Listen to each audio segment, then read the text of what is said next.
Good morning to all student. आज हम कर रहे हैं 11th बिजनेस स्टडी का chapter 10 private and public sector का पार्ट 2। आज हमारा सेकंड लेक्चर है इसके अंदर और आज का हमारा टॉपिक रहेगा public sector meaning and features. देखो, फर्स्ट लेक्चर के अंदर हमने प्राइवेट सेक्टर के बारे में स्टडी किया था। आज हम पढ़ेंगे पब्लिक सेक्टर क्या है, इसका अर्थ क्या है और इसके फीचर्स क्या है। तो देखो, पब्लिक सेक्टर जो होता है इसको दो पार्ट में डिवाइड किया जाता है। पब्लिक सेक्टर दो पार्ट में डिवाइड किया जाता है। पहले पार्ट को, फर्स्ट पार्ट को हम कहते हैं नॉन इनकॉर्पोरेटेड, गैर निगमित संस्थाएं। जो गैर निगमित या नॉन कॉर्पोरेटेड जो संस्थाएं होती है या इंस्टीट्यूशन होती है, वे होती है जिनका रजिस्ट्रेशन करवाने की जरूरत नहीं होती। और इनकॉर्पोरेटेड निगम, इसके अंदर निगमित के अंदर वे आती है जिनके कोई नियम अधिनियम होते हैं और उसके थ्रू इनको रजिस्ट्रेशन करवाना होता है और इनके रूल के थ्रू ही इनको चलाया जाता है। तो देखो, नॉन इनकॉर्पोरेटेड के अंदर क्या आते हैं, डिपार्टमेंटल अंडरटेकिंग आते हैं जो गवर्नमेंट के अंदर ही होते हैं, गवर्नमेंट ही चलाती है। इसको हम आगे नेक्स्ट लेक्चर के अंदर स्टडी करेंगे, थर्ड के अंदर। इसके बाद आता है इसके अंदर इनकॉर्पोरेटेड में पब्लिक कॉर्पोरेशन आगे और गवर्नमेंट जो कंपनी आती है वो आएगी। इसको फोर्थ लेक्चर और फिफ्थ लेक्चर के अंदर हम स्टडी करेंगे। तो सबसे पहले हमें ये जानना जरूरी है कि जो पब्लिक सेक्टर होता है उसका मीनिंग क्या है। देखो, इसका थोड़ा सा मीनिंग बड़ा होगा पर अच्छे ढंग से समझने के लिए आपको थोड़ा सा ज्यादा पढ़ना पड़ेगा इसका, ठीक है। तो meaning of public sector enterprises, सार्वजनिक क्षेत्र उपक्रमों का अर्थ। सार्वजनिक उपक्रमों का अभिप्राय ऐसे उपक्रमों से है जो सरकार द्वारा स्थापित किए जाते हैं और जिनका स्वामित्व, प्रबंध तथा संचालन भी सरकार द्वारा किया जाता है। देखो, सार्वजनिक से समझ लो आप कि सरकार के द्वारा ही स्थापित किए जाते हैं, सरकारी इनकी ऑनर होती है, सरकारी मैनेजमेंट करती है और सरकारी इनका संचालन करती है। इनको देखो, सार्वजनिक क्षेत्र के उपक्रमों के अलावा किन किन नामों से आप जान सकते हो। तो देखो, इनको राजकीय उपक्रम के नाम से भी जाना जाता है, स्टेट इंटरप्राइजेज जिसको कहते हैं। सार्वजनिक उपक्रम वो तो हमने ऊपर नाम लिए ही है, पब्लिक एंटरप्राइजेज के नाम से जाना जाता है। सार्वजनिक क्षेत्र के उद्योग यानी कि पब्लिक सेक्टर अंडरटेकिंग के नाम से भी जाना जाता है।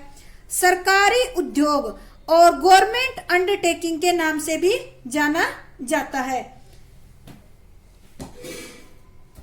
इस प्रकार इनको कई नामों से जाना जाता है।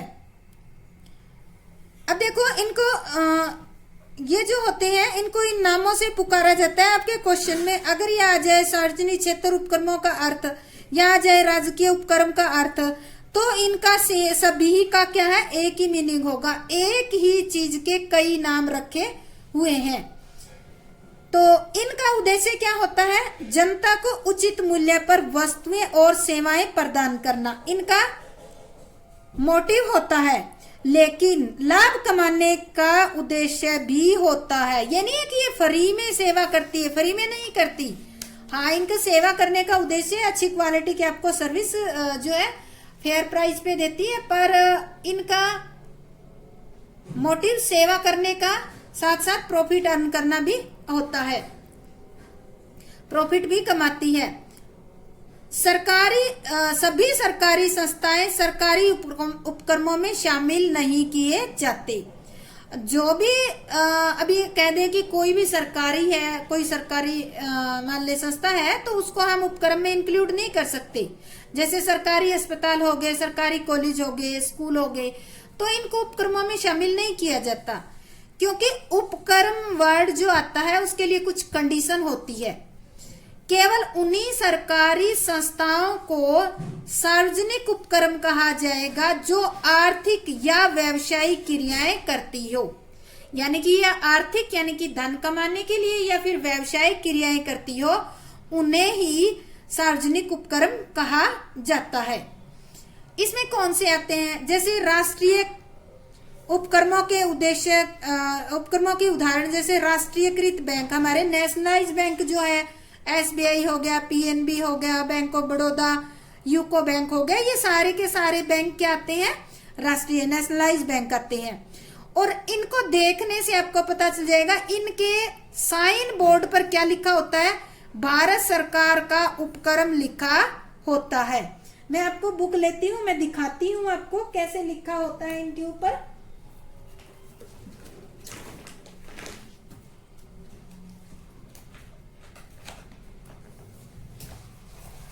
तो देखो इनके जो बोर्ड लगा होता है उस बोर्ड के ऊपर लिखा होता है, बोर्ड के ऊपर जो बोर्ड होता है उसके ऊपर लिखा होता है। देखो इस तरह से, जैसे अगर आपको दिख रहा है तो यूको बैंक, यूको बैंक का इसके ब्रैकेट में लिखा हुआ है एक गवर्नमेंट ऑफ इंडिया अंडरटेकिंग। क्या लिखा हुआ है, एक गवर्नमेंट ऑफ इंडिया अंडरटेकिंग। आप बोर्ड देखो या कोई इस तरह का परफॉर्मा देखो जिसमें इनका जो साइन होता है, इनका नाम होता है, उसके नीचे ये लाइन लिखी होती है, तो इससे हमें पता चल जाता है कि ये क्या है, सार्वजनिक उपक्रम है। इधर देखो नालको, इसका साइन नाम है, इसके नीचे देखो लिखा हुआ है, यहाँ मैं आपको थोड़ा सा ऊपर करके दिखाती हूँ। यहाँ पे देखो ए गवर्नमेंट ऑफ इंडिया एंटरप्राइजेस, इनके नीचे लिखा हुआ है। और इधर अगर आपको दिख रहा है तो देखो ए गवर्नमेंट ऑफ इंडिया अंडरटेकिंग, ठीक है, एंटरप्राइजेस लिख दे या फिर अंडरटेकिंग लिख दे, एक ही बात है। सार्वजनिक उपक्रम में आप कुछ भी ये नाम लिख सकते हो।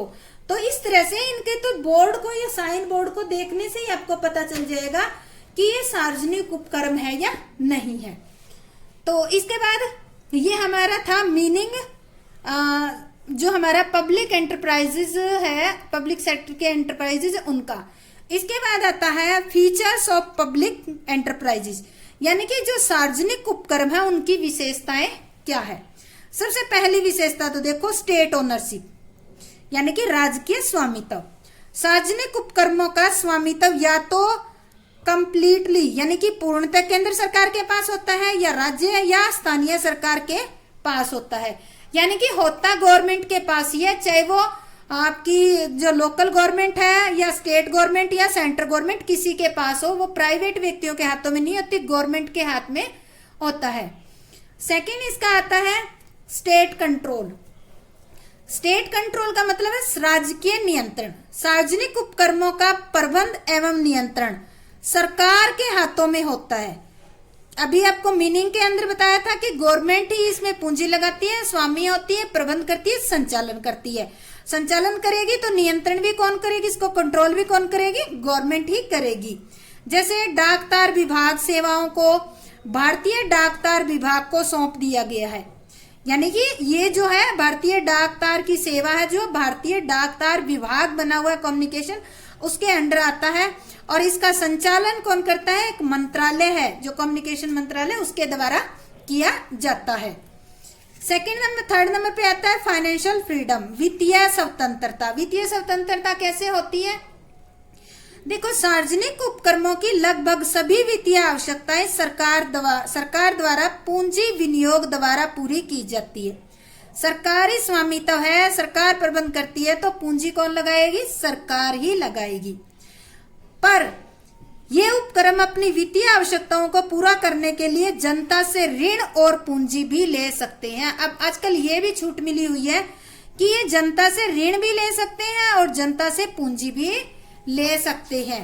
तो एक प्रकार से क्या होगी, वित्तीय स्वतंत्रता हो गई है। इसके बाद आता है हमारा नेक्स्ट सर्विस मोटिव, सेवा का उद्देश्य। राजकीय उपक्रमों की स्थापना का मुख्य उद्देश्य समाज को सेवाएं प्रदान करना होता है। इनका प्रॉफिट तो कमाते हैं, पर पहला मोटिव इनका सेवा प्रदान करना, सेवा करते करते ही क्या करते हैं, प्रॉफिट अर्न करते हैं। फिफ्थ है पब्लिक अकाउंटेबिलिटी, जनता के प्रति उत्तरदायिता यानी कि उत्तरदायी।